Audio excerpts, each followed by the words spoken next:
Bien, muy buenas noches. En esta noche estamos en el estudio número 8 del segundo volumen revisado de Estudios para Maduros. Tema bien interesante, ahí en la portada, arrepentimiento versus reconciliación. Arrepentimiento versus reconciliación. Y tenemos ahí a una jovencita ahí estudiosa. Posiblemente se está preguntando cuál es la diferencia entre arrepentimiento y reconciliación. Hay una diferencia grande y en esta noche pues tenemos ahí las dos palabras con sus definiciones. Lleve en mente, según compartimos estas definiciones, ya que el conocimiento gramatical de las palabras, lo que las palabras significan, la forma en que se utilizan, es la herramienta que usted debe de usar para analizar las cosas basado en esas palabras, ¿no? Y digo esto por la sencilla razón de que nuestro lenguaje castellano, antes de esta información llegarnos a nosotros del idioma original de donde salió del griego, en este caso siendo las epístolas paulinas, y del griego pues pasó al latín, ¿no? Y después del latín pues entonces se nos tradujo a nosotros en nuestro lenguaje, nuestra lengua castellana. La primera palabra es arrepentimiento. Mire las definiciones que conlleva esta palabra. Remordimiento, culpabilidad propia por algo incorrecto que se hizo. Cambiar de parecer por causa de algo malo hecho en el pasado. Estos son instancias y ejemplos. Cambio de conciencia, de culpabilidad por el pecado. Esta es una definición ahora general. Tomar un giro en dirección opuesta en base a una decisión de mejorar el caminar. ¿Se dieron cuenta? Ahora mire lo que significa reconciliación. Reconciliación es una palabra compuesta, primero que nada, es un diptongo, ¿no? O una palabra compuesta que quiere decir conciliación, viene de la palabra conciliar, de la base de la palabra que es concilio. Y un concilio, ustedes saben que son un grupo, un conglomerado de personas. Pueden ser 2 personas, pueden ser millones de personas. Pues reconciliación quiere decir reestablecer una relación íntima de nuevo, arreglar o resolver una relación previa, o sea, que tuvo existencia primero, que estuvo en vigor primero, que por alguna razón fue interrumpida y que luego volvió a ser. Cuando usted ve la palabra reconciliación, debe de pensar en algo de nuevo, hacer algo de nuevo, volver a algo de nuevo. Traer a aceptación.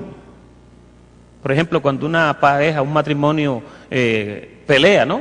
Discuten o lo que sean y se separan, luego se reconcilian, vuelven otra vez. O quizás a veces cuando usted tiene alguna diferencia enmarcada con una persona, pues al usted reconciliarse después de un periodo de tiempo, sea largo o corto, usted vuelve otra vez a tener relación con esa persona. Eso es una reconciliación. Usted se concilia de nuevo. Han oído una expresión a veces cuando la gente no puede dormir que dice, no pude dormir, no pude conciliar el sueño.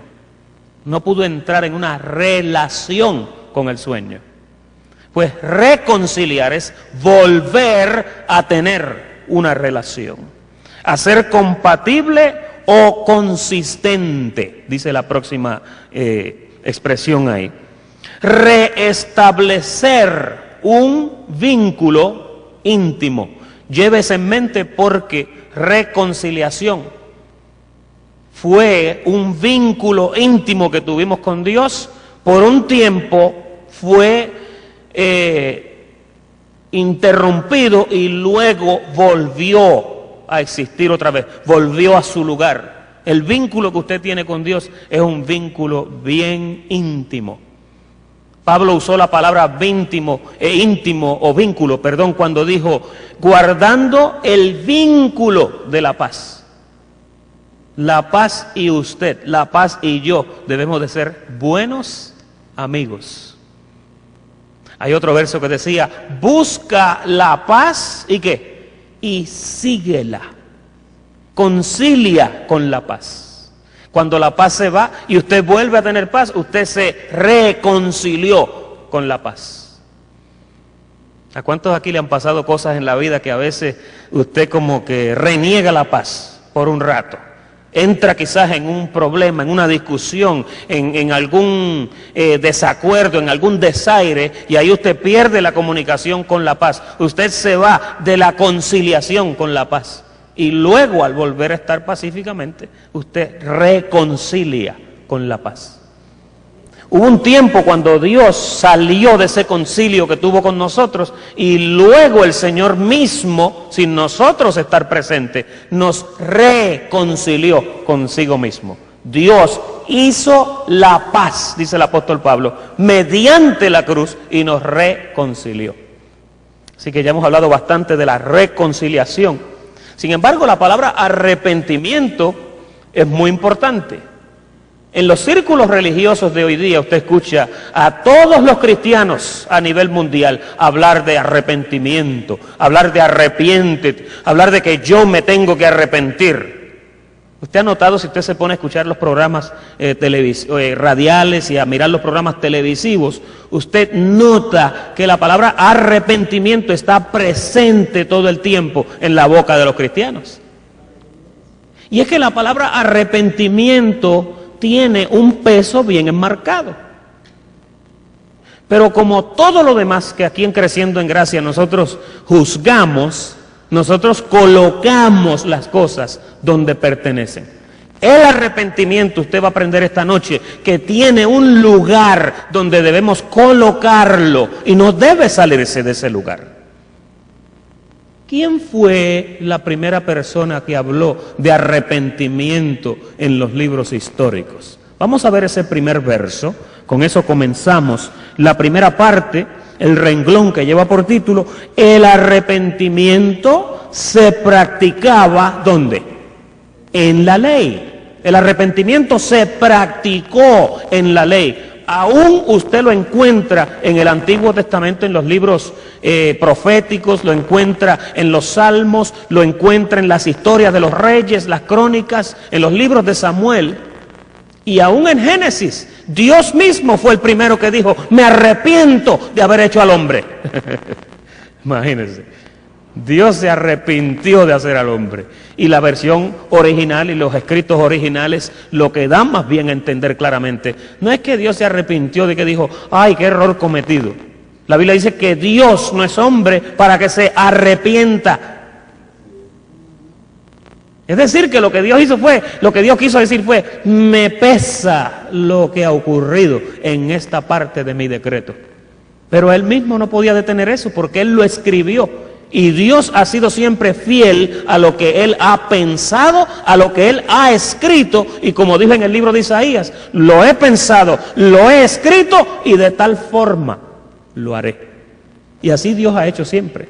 Qué bueno que el Señor no hace nada que no escribió. ¿Ah? Piensa en eso. Oye, qué bueno que todo lo que tenía que ver contigo y conmigo en el nuevo pacto, también Dios lo documentó para que tú puedas estar claro en lo que tú tienes. Tú tienes un ancla que se llama el Evangelio, que ese ancla tiene todos los ingredientes, todos los detalles escritos y ese es tu ancla. Tú te agarras de lo que está escrito en ese contrato. Como todo buen contrato terrenal, los contratos terrenales, usted nota que son bien específicos, punto por punto. Se puede hacer esto, pero no se puede hacer esto. Si ocurre esto, entonces se hace esto. Los contratos son específicos. El Evangelio es un contrato de Dios con su iglesia, donde Dios le entregó a su iglesia todos los derechos que tiene por escrito. Pero, volviendo a la palabra arrepentimiento, Mire lo que dice Mateo capítulo 4, versículo 17.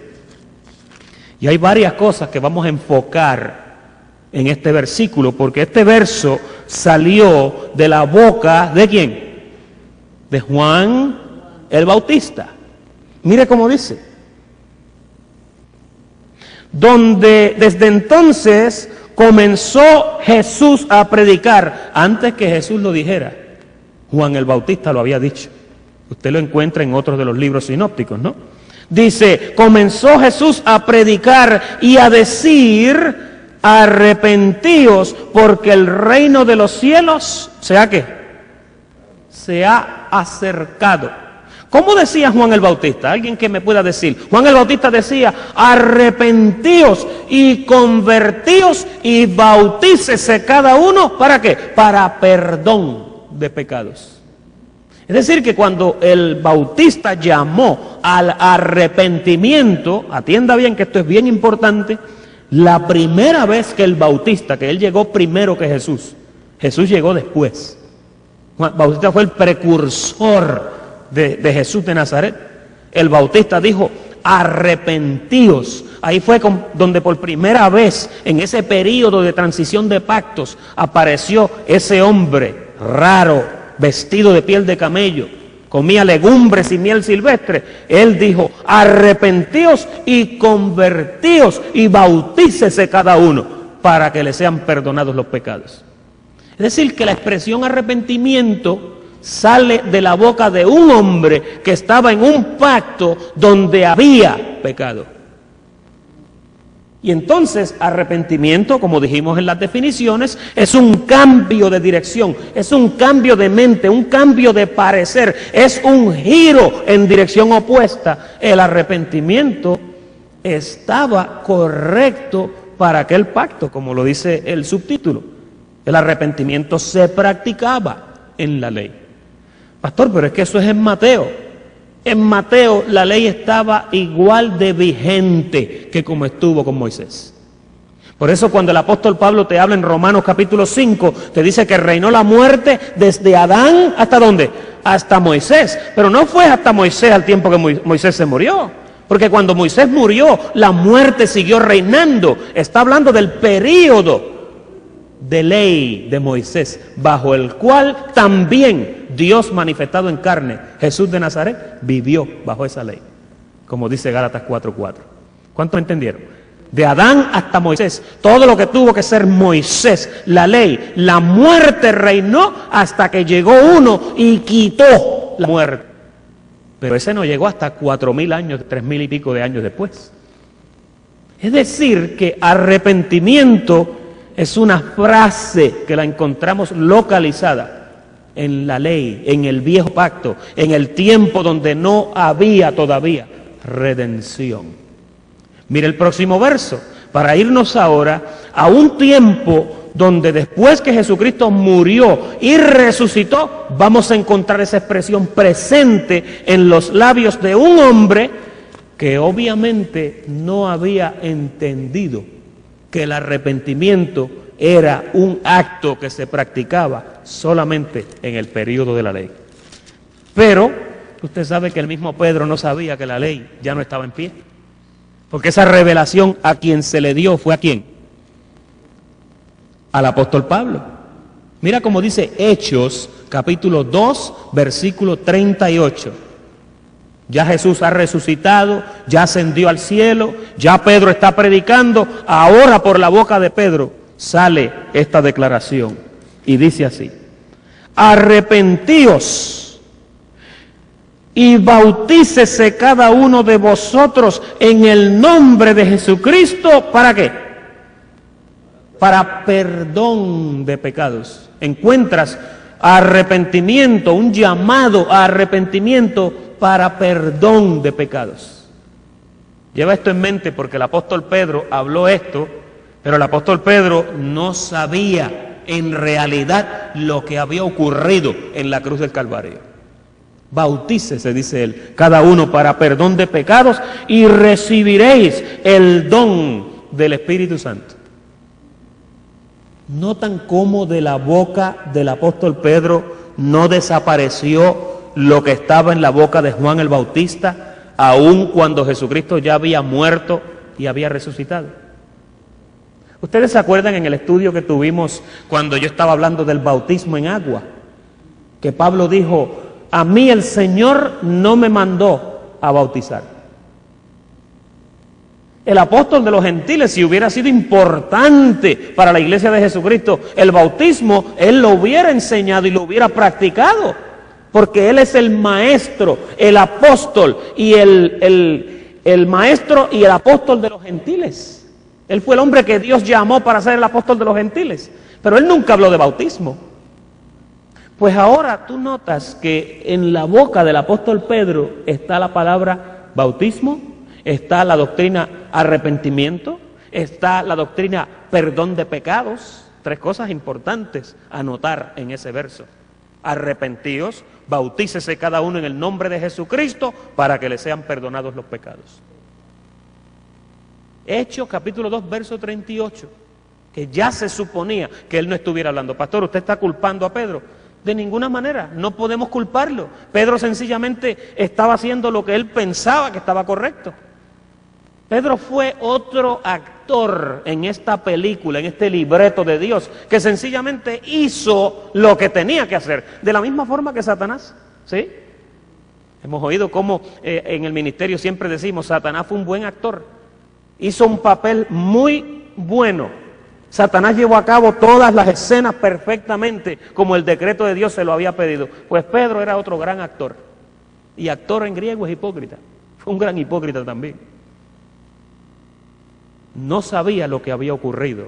Mire otro verso donde también aparece esa frase, arrepentimiento. Esta en la boca de Juan, el teólogo le llaman.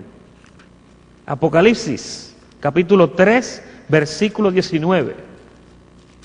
Estamos hablando de la ley, ¿sí? Así que si estamos hablando de la ley, Apocalipsis es escrito por un hombre que estaba totalmente bajo la ley. El apóstol Juan dice, Apocalipsis 3:19,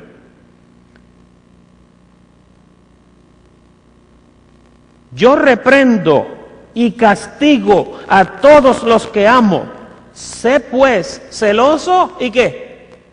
Y arrepiéntete. Ahora vemos a Juan, igual que Pedro, allá en Hechos 2:38, igual que Juan el Bautista, igual que Jesús en los días de la ley, diciendo, sé celoso y arrepiéntete. A la iglesia le está diciendo eso. ¿Usted sabe que por esa razón es que la iglesia habla tanto de arrepentimiento? Estos hombres son los hombres que enseñaron a la preciosa iglesia de Jesucristo por todas partes a decir arrepiéntete, a predicar arrepiéntete, a llamar a la gente al arrepentimiento.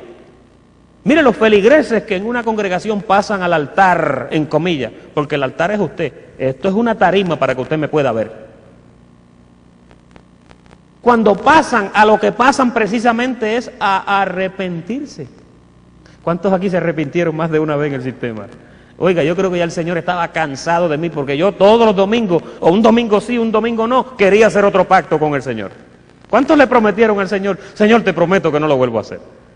Después la próxima semana ya estaba otra vez hundido en eso. Y en ese jueguito, con la herramientita esa defectuosa de el arrepentimiento, nos engañaron por muchos años. A mí me engañaron por 28 años. Arrepentimiento es una palabra que no debe estar presente en el vocabulario de un creyente nuevo testamentario. En el vocabulario del creyente nuevo testamentario deben haber otras palabras, pero arrepentimiento para con Dios no debe de existir. Quizás puede existir para cosas que quizás tú haces que están equivocadas. Por ejemplo, yo daba un ejemplo con los pastores allá en la central. Yo decía, si usted pasa una luz roja y un policía lo agarra y le da un ticket de 100 o 150 dólares, pues usted se arrepiente de eso y usted dice, no vuelvo, me arrepiento de haberme comido esa luz. Pues ese es un buen arrepentimiento que debe estar en usted. O cuando usted antes de acostarse come mucho y después a medianoche se levanta enfermo y comienza a vomitar o se enferma del estómago y al otro día, después que usted pasa que no pudo dormir, usted dice, me arrepiento de haber comido tanto antes de acostarme. Pues ese es un buen arrepentimiento. De esa forma usted puede arrepentirse. De todas las cosas incorrectas que usted hace en la vida, usted puede arrepentirse. El arrepentimiento es muy bueno, pero para con Dios no puede haber arrepentimiento, porque ya usted no está de arrepentirse. ¿Se acuerdan allá cuando los pastores del sistema decían, fulano, ese fulano está de arrepentirse otra vez? Decían. O arrepiéntase que se lo lleva el diablo, decían.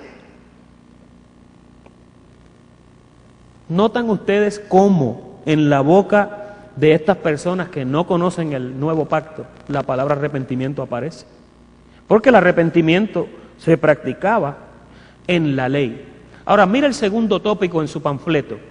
El segundo tópico dice, el arrepentimiento no impera en el nuevo pacto. O sea, en el nuevo pacto el arrepentimiento no está en vigor. En el nuevo pacto el arrepentimiento es algo incorrecto, es algo inaceptable. Mire cómo dice el primer verso a considerar, porque cuando hablamos de arrepentimiento, Pedro decía arrepentimiento para perdón de pecados. Juan el Bautista decía arrepiéntanse para que les sean perdonados los pecados cuando vengan y se bauticen. Pero un creyente nuevo testamentario debe de entender un ingrediente bien importante. ¿Y cuál es ese ingrediente? Ese ingrediente es, esa verdad doctrinal es que es la ausencia del pecado. De la misma forma que en un creyente nuevo testamentario no existe el arrepentimiento para con Dios, tampoco debe de existir el pensar o el creer que su relación con Dios puede ser afectada por el pecado y puede perderse. Pastor, pero es que la Biblia dice, Pablo menciona pecado muchas veces, pero seguro que sí. Pablo habla del pecado. Pablo te dice, no reine pues el pecado en vuestros cuerpos mortales. Pablo le decía a Timoteo, aquellas mujercillas cargadas de pecado. Pablo decía, no presentéis vuestros miembros como instrumentos al pecado. ¿Pero de qué pecado está hablando Pablo? No está hablando de pecado en tu espíritu. No está hablando de un pecado que puede entorpecer la relación tuya con Dios. No, está hablando del pecado que fue condenado en tu carne. Por eso en Romanos capítulo 6, versículo 6, Pablo dijo, en el 11 dijo que el pecado fue ¿qué? Fue condenado en la carne. ¿Cuántos aquí tienen carne? Todo el que tiene carne tiene pecado en esa carne. En la carne es que vive el pecado. Fue encerrado, aprisionado en la carne. Pero en tu espíritu el pecado no existe. En tu doctrina nuevo testamentaria como creyente de gracia, el pecado no existe. Tú te puedes llamar impecable, ¿sabes por qué? Porque tú no eres ese cuerpo que tú ves. Pablo decía en Romanos, porque cuando estábamos en la carne, ¿por qué? Porque ya no estamos en la carne. Y él mismo nos dice, porque aunque andamos en este cuerpo de carne, no militamos según esa carne. Así que si el pecado se quedó encerrado en tu carne, es en tu carne. Pablo dice que tu carne fue echada fuera, fue circuncidada con una circuncisión no hecha a mano, que consistió precisamente en echar de ti, de tu espíritu, el cuerpo pecaminoso, carnal. Por eso en un creyente no puede existir la creencia de que está en pecado. Como decía nuestro apóstol siempre desde que comenzó en el ministerio Creciendo en Gracia, tú no tienes que pecar, tú eres pecado. ¿Se acuerda que decía así? Porque es que tu carne está habituada por el pecado. Aún ahora, la carne con que tú andas practica el pecado. La carne, tu espíritu no quiere saber de pecado. Tu vocabulario no debe de contener pecado. Tu relación con Dios no puede ser afectada por el pecado, porque el pecado fue quitado. Mira cómo dice Hebreos capítulo 9, versículo 26.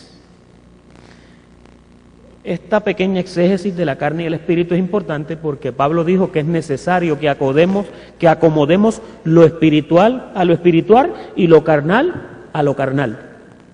Tú tienes un cuerpo de carne, ahí existe todo lo que es malo, pero tú tienes un espíritu que ahí existe todo lo que es bueno. Y entonces se te llama a servir a Dios ¿con qué? Con el cuerpo.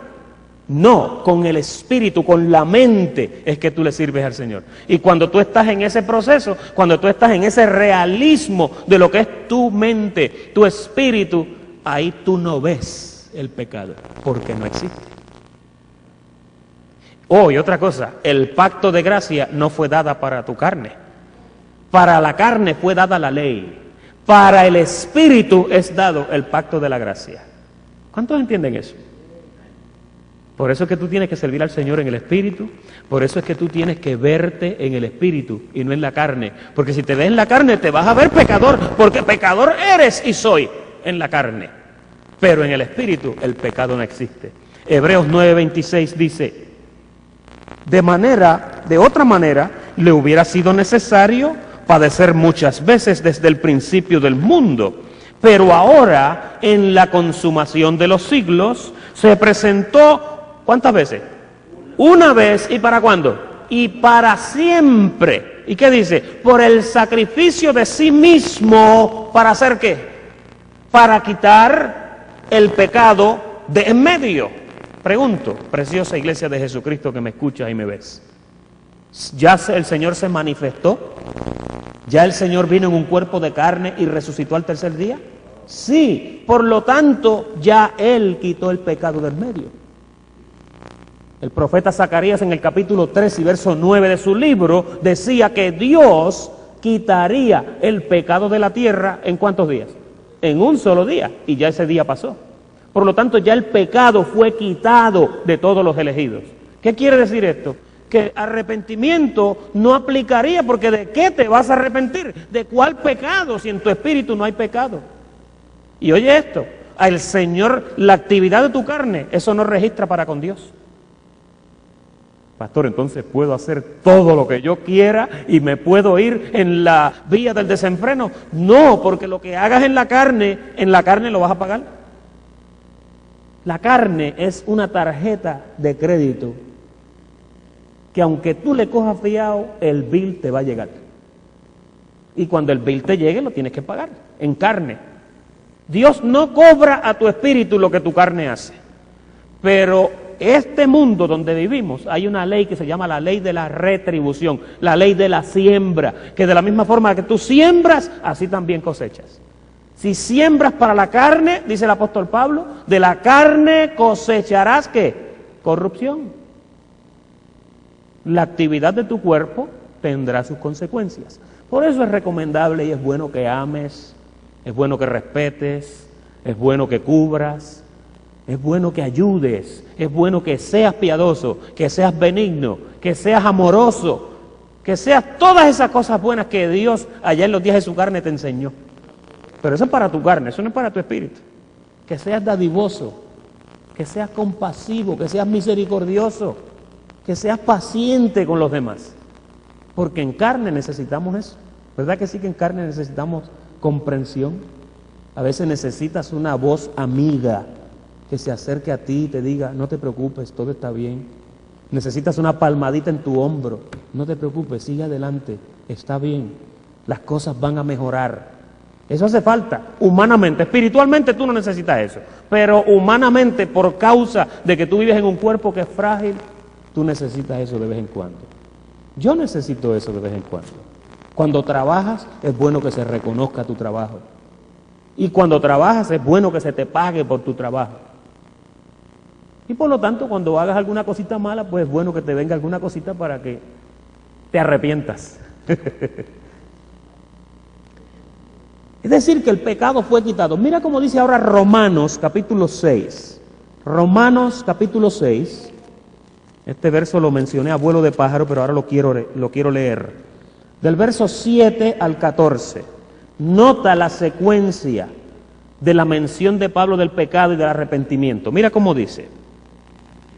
Romanos capítulo 6, versículo 7. Porque el que ha muerto ha sido ¿qué? Ha sido justificado del pecado. Por lo tanto, ¿necesita arrepentimiento? No necesita arrepentimiento. Mira el verso 8. Y si morimos con Cristo, creemos que también viviremos con Él, sabiendo que Cristo, habiendo resucitado de los muertos, ya no muere, la muerte no se enseñorea más de él, porque en cuanto murió, al pecado murió una vez por todas, mas en cuanto vive, para Dios vive. Ahora después de esta verdad para usted y para mí. Así que, o así también vosotros, consideraos muertos al pecado, pero vivos para Dios en Cristo Jesús, Señor nuestro. Oiga, dice ahí que usted se considere muerto al pecado. Y si usted se considera muerto al pecado, usted no tiene que arrepentirse de pecado para con Dios. Lo voy a repetir. Usted no tiene que arrepentirse de pecado para con Dios. No tiene que arrepentirse. Mira el verso 12. No reine pues. Ahora nos está dando un detalle bien importante por causa de esa realidad que acaba de hablar. No reine pues el pecado en vuestro, ¿qué? En vuestro cuerpo mortal. ¿Por qué? Porque ahí sí puede reinar el pecado. El pecado puede reinar en tu cuerpo mortal si tú no estás pendiente. El apóstol dice, no reine pues el pecado en vuestro cuerpo mortal, de modo que ¿qué? De modo que le obedezcáis en sus concupiscencias. La palabra concupiscencia es una palabra bien complicada. Viene de una palabra que se llama epitumia, que lo que quiere decir es ese deseo interno de querer hacer ciertas cosas. Voy a repetir el verso. No reine pues el pecado en vuestro cuerpo mortal, de modo que le obedezcáis en sus concupiscencias. Ni tampoco presentéis vuestros miembros ¿al qué? Al pecado, como instrumentos de iniquidad, sino, mira lo que dice, sino, ahora no está hablando de tu cuerpo, presentaos que vosotros mismos. ¿Y quién eres tú, bendecido? ¿El cuerpo de carne? No, tú eres el espíritu vivificado, que Dios vivificó. Porque Él, oye bien, 1 Corintios 15, la Biblia dice que Dios es el espíritu vivificante, que vivificó tu espíritu. Tú eres un espíritu vivificado, que fuiste vivificado en posición por el espíritu vivificante que fue Dios. No presentaos vosotros mismos a Dios muertos y vuestros miembros a Dios como instrumentos de justicia. ¿Y qué dice el verso 14? Míralo en tu Biblia. Porque el pecado no se enseñoreará de vosotros, pues no estáis bajo la ley, sino bajo ¿qué? Sino bajo la gracia. Si tú eres un creyente que estás bajo la gracia, el pecado no puede enseñorearse de ti, aunque quiera. No puede. Ahora, puede reinar en tu cuerpo mortal si tú no estás pendiente. ¿Y qué pasa cuando el pecado reina en el cuerpo mortal? Pues que entonces comienzas a ver las cosas un poquito difíciles. Comienzas a ver que tu vida se complica. Y tú no quieres vivir una vida complicada, ¿verdad que no? ¿Cuántos aquí quieren vivir vidas no complicadas? Todos queremos vivir una vida no complicada. Para lograr eso, tienes que estar pendiente. Esto no tiene nada que ver con tu salvación. Esto de lo que te afecta es de tu reinado en vida aquí en la tierra. Porque Dios está llamado a reinar en esta tierra. Déjeme decirle un consejito pastoral bien saludable. De lo más que debes de cuidarte aquí en la tierra es de no amar. Cuídate de no amar. Ama a todo el mundo. Respeta, perdona. Eso es bien importante. Ama, respeta y perdona. Con esos 3 ingredientes tú vas a ser feliz y vas a hacer a las demás personas felices. Un consejito pastoral, ¿no? ¿Sí? Ahora, ya hablamos de que el pecado no existe y que fue quitado en tu espíritu y que por lo tanto tú no tienes que arrepentirte. Ahora vamos a ver el llamado paulino a dejar esa doctrina de arrepentimiento. Porque el arrepentimiento es una doctrina que se aprendió con Juan el Bautista, se aprendió con Jesús de Nazaret y finalmente en Hechos 2:38 se aprendió con el apóstol Pedro. Y la iglesia se ha quedado estacionada ahí y ahí ha patinado por 2000 años hablando del arrepentimiento. Pero mira lo que dice el apóstol Pablo en Hebreos capítulo 6. En Hebreos capítulo 6, versículo 1, hay un llamado muy específico: alejarnos del arrepentimiento.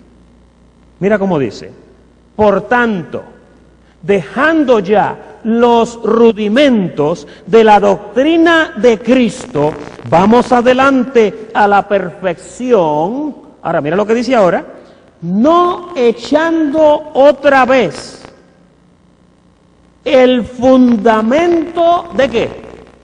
El fundamento del arrepentimiento. El arrepentimiento fue un fundamento que imperó y que existió y que gobernó en el tiempo de la ley. Pero Pablo ahora te dice: no vuelvas a poner otra vez, no vuelvas a construir en ese fundamento del arrepentimiento. El arrepentimiento ha sido un fundamento fortísimo para los cristianos por todas partes del mundo. Todos los cristianos hablan de arrepentimiento. Todos los cristianos llaman al arrepentimiento. Todos los cristianos de alguna forma sienten el deseo de arrepentirse para con Dios, porque han edificado en ese fundamento del arrepentimiento. Nota que cuando el apóstol te habla ahí, te dice el fundamento del arrepentimiento de obras muertas. ¿Por qué te dice de obras muertas? Porque ya todas esas obras que tenían que ver con el arrepentimiento son obras muertas en este pacto. Y una obra muerta es una obra que no tiene ninguna eficacia. ¿Y para qué? ¿Para qué ocuparse en una obra muerta? Es pérdida de tiempo. Pues el apóstol te dice: abandona ese fundamento del arrepentimiento de obras muertas. Yo creo, Iglesia de Jesucristo, que me escuchas y me ves, que es bien importante que los cristianos, al leer y entender esto, deben obedecer ese mandato de que en ese fundamento de obras muertas no debe haber ningún creyente nuevo testamentario que ha sido lavado con la sangre de Jesucristo. El arrepentimiento es algo que para con Dios ya tomó lugar. Ya Dios hizo la paz contigo. Ya tú no necesitas arrepentirte de nada para con Dios. Pastor, pero yo quiero arrepentirme de mis pecados porque yo cometí una falta y yo ofendí a fulano. Pues vete y practica el arrepentimiento con el fulano que ofendiste, pero con Dios no. ¿Entiendes? Porque no queremos en esta noche, atiéndame bien, no queremos en esta noche invalidar el arrepentimiento tuyo hacia los demás y el arrepentimiento de los demás hacia ti. No, 1000 veces no. El arrepentimiento en la carne, el arrepentimiento con nuestros semejantes, el arrepentimiento en el aprendizaje de nuestro peregrinaje por esta vida debe de existir. Pero estamos hablando de arrepentimiento para con Dios. Arrepentimiento y que para tener paz con Dios. No. Y no confundas nunca tu conciencia débil de carne con lo que es la relación con Dios. No dejes que tus sentidos sean desviados sintiéndote culpable para con Dios. Qué difícil es eso. Mira, el creyente nuevo testamentario está llamado a servir al Señor con limpia conciencia. ¿Cuántos aquí tienen limpia conciencia? Limpia conciencia es que aunque las cosas tú sepas que estén malas, que tú sabes que hay situaciones que tú tienes que corregir en tu vida, para con Dios tú tienes que entender que a Dios se le sirve con limpia conciencia. Porque Él hizo la paz contigo, porque ya tú no necesitas un arrepentimiento con Él. Ahorita te vas a sorprender porque en realidad, si vamos al caso, no necesitamos absolutamente nada. Todo lo que tú necesitas ya se te dio. Todo lo que había que hacer contigo ya se hizo. Mira, si tú no estuvieras igualito que como está el Señor, tú no podrías sentarte en lugares celestiales con Él.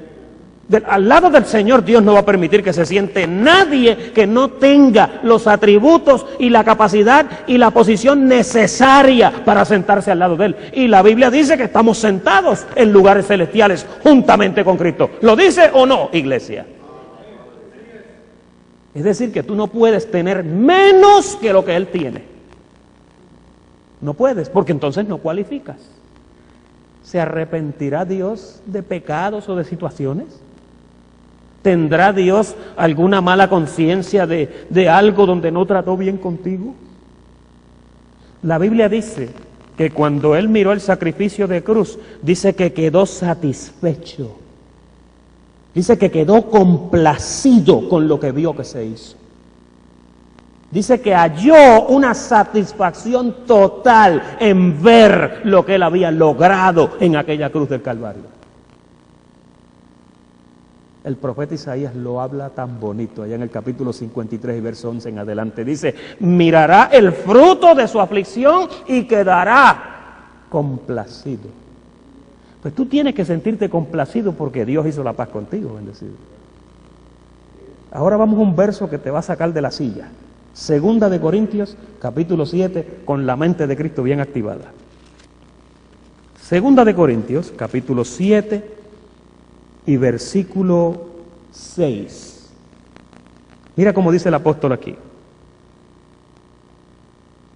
Pero Dios, que consuela a los humildes, nos consoló a nosotros con la venida ¿de quién? De Tito.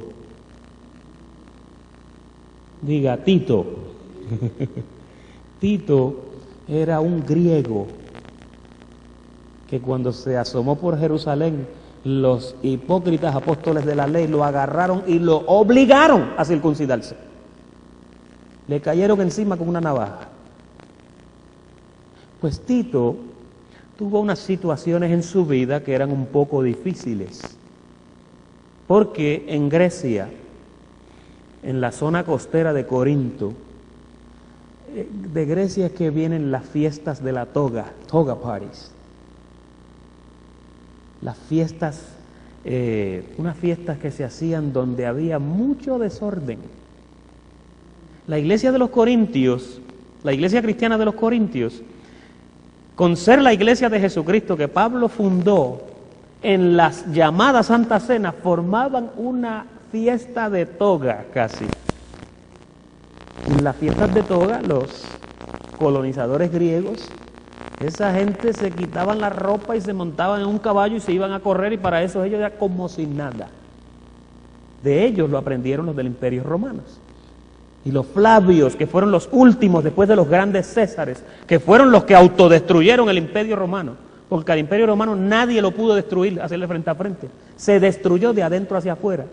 Pues mire, en esas fiestas griegas se formaban unas tertulias increíbles. Y en la llamada Santa Cena se formaba una algarabía y una fiesta que no parecía una fiesta solemne, y Pablo criticó aquello. Pero Grecia era conocida porque había mucha actividad sexual, había mucha mitología, la gran mitología griega, ¿no? Y entonces, pues, habían rompimientos de matrimonios y uniones, había incesto, había una serie de cuestiones que socialmente nuestra sociedad posiblemente condenaría muy severamente. Y Tito, pues, era el hijo de un hombre que se había divorciado de su esposa de muchos años. Y entonces la esposa del papá de Tito, su madrastra, pues era una mujer muy atractiva, era una mujer más joven. Y Tito, pues parece que cuando papi salía a trabajar, él pues se quedaba y admirando la belleza de su mujer, llegó a que se enamoró de ella, se enamoró de su madrastra. Y comenzó en una relación ilegítima con esta mujer a espaldas de su padre, donde tanto el padre como el hijo,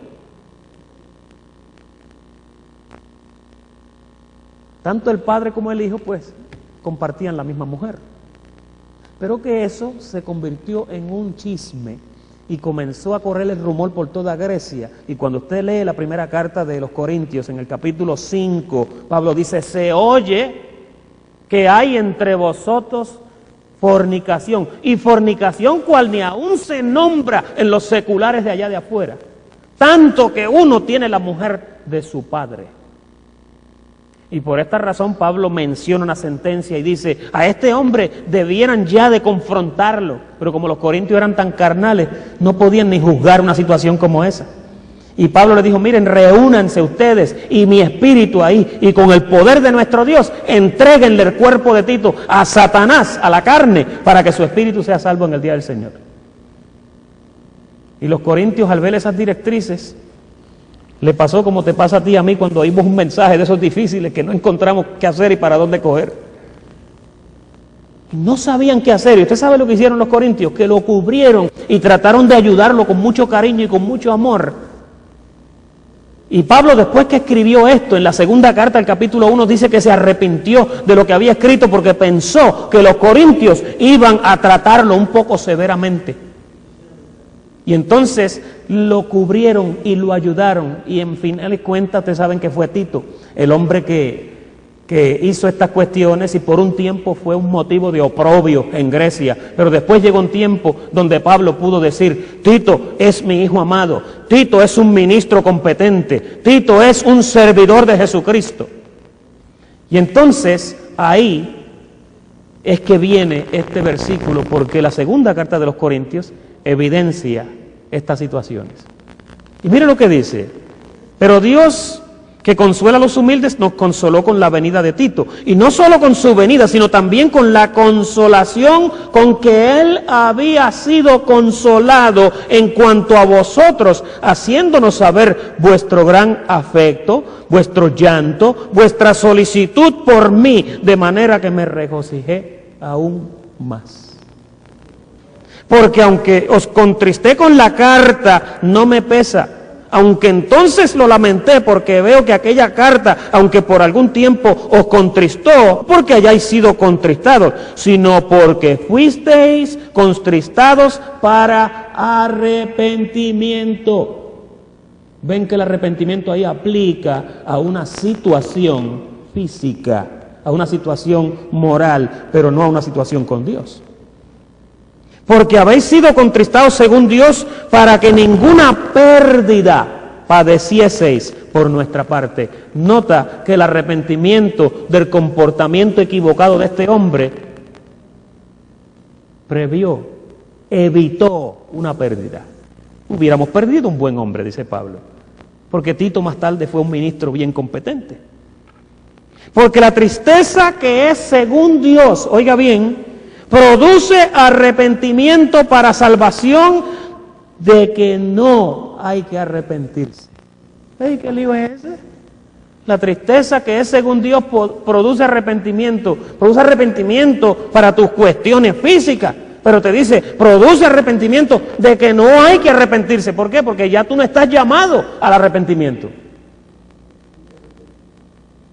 ¿Tú sabías que cuando tú haces cualquier cosita incorrecta aquí en la tierra, en el libro de Dios tú sigues igual de perfecto que si no hubieras hecho nada?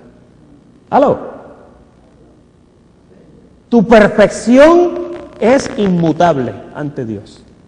Porque si cambiara, ya nos teníamos que ir todos ahora mismo para Miami Beach, porque todos estamos perdidos. Si tú te pudieras perder por un pecado, ya tú estás perdido. Si tú te tuvieras que arrepentir por un pecado, entonces tendrías que estar arrepintiéndote 24 horas al día. No hay arrepentimiento para los que están en Jesucristo ya, porque es que no hay condenación. En fin, ustedes vieron cómo eso del arrepentimiento, el apóstol Pablo lo cancela y lo aplica solamente a situaciones que quizás tú cometas que no te van a servir de bien. Mira la tercera parte ahora, la reconciliación. Segunda de Corintios, capítulo 5, versículo 18. Dice, esta es la reconciliación. Reconciliación. Y todo esto proviene de Dios, quien nos reconcilió consigo mismo por Cristo y nos dio el ministerio ¿de qué? de la reconciliación. ¿Cuál es tu ministerio? Iglesia Nuevo Testamentaria. La reconciliación. Tu ministerio no es el arrepentimiento. Dios no me llamó a bautizar, tampoco te han llamado a arrepentimiento. Te llamaron al ministerio de la reconciliación. Que Dios, en esto es que consiste el ministerio de la reconciliación, que Dios estaba en Cristo reconciliando consigo al mundo, no tomándoles en cuenta a los hombres sus pecados, y nos entregó a nosotros la palabra de la reconciliación. No se nos entregó la palabra del arrepentimiento. Si se nos hubiera entregado esa palabra, estábamos llamados a predicar arrepentimiento. Pero ahí dice que la palabra, el ministerio que se nos dio, fue el de la reconciliación. Así que somos embajadores en nombre de Cristo, como si Dios mismo rogase por medio de nosotros. Os rogamos en nombre de Cristo, reconciliaos con Dios. Pastor, ¿qué quiere decir eso? Que llamamos el pueblo a reconciliación. Atiende bien, bendecido. Cuando tú llamas a alguien a reconciliación, tú no le estás llamando a él si por su libre albedrío él quiere reconciliarse. No, eso no es. Porque ya Dios te reconcilió. A lo que se te llama es a adquirir el conocimiento de que ya tú estás reconciliado. ¿Lo quieres ver más claro? Mira cómo dice Romanos, o Colosenses, perdón, 1:21. Colosenses 1:21. O sea que no tienes que aceptar la invitación a reconciliarte y entonces quedas reconciliado, no. Aceptas la invitación a entender que ya estás reconciliado. ¿Cuántos entienden eso? A entender que estás reconciliado. Por eso el apóstol te dice, y en que erais en otro tiempo extraños y enemigos en vuestra mente, haciendo malas obras, ahora os ha reconciliado. ¿Pero dónde fue que te reconciliaron? Fue en su muerte. Mira cómo dice Romanos capítulo 5, versículo 10. Romanos capítulo 5, versículo 10. Verso muy apropiado. Porque si siendo enemigos fuimos nosotros reconciliados con Dios por la muerte de su Hijo. Hago una pausa. La reconciliación tuya fue ¿por quién? Por la muerte de Jesucristo, del Hijo, del cuerpo que Él engendró en el vientre de María. Tú fuiste reconciliado por la muerte de Jesucristo. Si siendo enemigos fuimos reconciliados por la muerte de su Hijo, mucho más ahora, estando reconciliados, seremos salvos por su vida. Te mantienen salvo en tu vida. Porque tu salvación tiene 3 etapas. Instantánea cuando se consumó en la cruz del Calvario. Diaria, que es la que Dios te da todos los días, que te salva de situaciones. Y la futura, que esa es inminente. Esa salvación tú no tienes que hacer nada para ella. La pasada fue producto de Dios. La presente es producto de Dios por medio de sus ángeles y de tu confesión. Pero la futura es inminente. Es Dios quien te da esa salvación. ¿Y cuál es esa salvación? La salvación de librarte de este cuerpo de muerte que tú tienes puesto. Así que son 3 etapas de la salvación. Instantánea en el Calvario, inminente, la futura de tu cuerpo glorificado, y la diaria por medio de los ángeles. Cuando veas salvación en la Biblia, identifica cuál de esas 3 es que se está hablando. Viene un estudio en esta serie de las 3 etapas de la salvación que va a explicar eso con lujo de detalle. Es decir, que ya tú estás reconciliado. Notas finales. La reconciliación es producto del concilio previo. ¿Por qué? Porque reconciliar es una palabra compuesta que significa volver a ponerte en el concilio donde tú estabas primero. En el conglomerado, en el grupo donde tú estabas primero. Si hay que reconciliarte, hubo un tiempo donde tú estabas en un concilio. Tú estuviste en el concilio previo.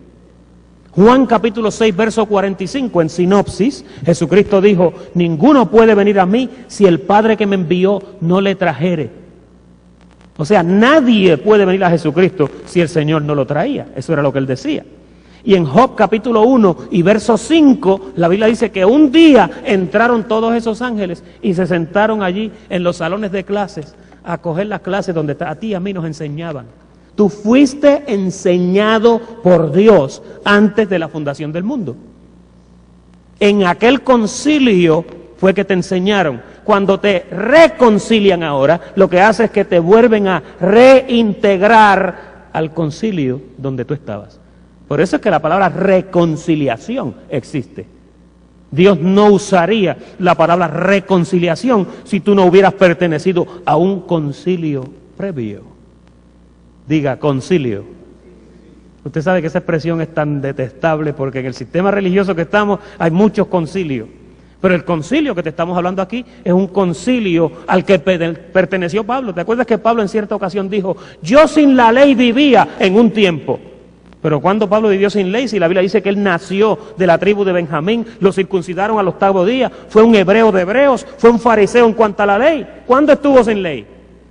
En el concilio previo que tú y yo no estábamos regidos por ninguna ley. Y en 2 de Timoteo 1:9 la Biblia dice, y la gracia que nos fue dada antes de los tiempos de los siglos, porque donde te fue dada esa gracia fue en aquel concilio previo donde tú estabas y del cual tú eras miembro.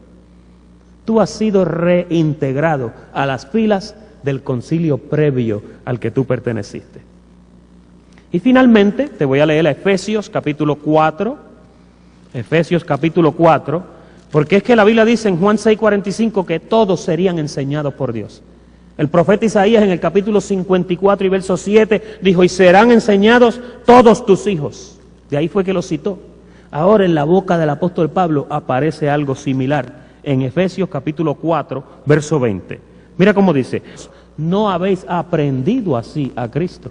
O sea, tú no has aprendido estas cosas de Cristo. Si en verdad le habéis oído y habéis sido por él enseñados conforme a la verdad que está en Jesús. ¿Y cuál verdad era esa que estaba en Jesús? Que un día en los días de su carne, en Juan 6:45, él dijo, ninguno puede venir a mí si el Padre que me envió no lo trajere, porque como está escrito en los profetas, todos serán enseñados por Dios. Por eso fue que el profeta Jeremías, en el capítulo 31 y verso 34, citado por el apóstol Pablo, dijo, ninguno dirá a su prójimo, ven y conoce al Señor, porque dice, porque todos me conocerán, porque voy a escribir mis leyes en sus corazones. ¿Pero por qué? Porque tuvieron una relación previa en un concilio previo. Es decir, que si tú estás reconciliado, sencillamente es que tú estás reintegrado a un concilio al cual tú perteneciste. Esa es la enseñanza de esta noche del arrepentimiento versus la reconciliación. Vamos a estar en pie.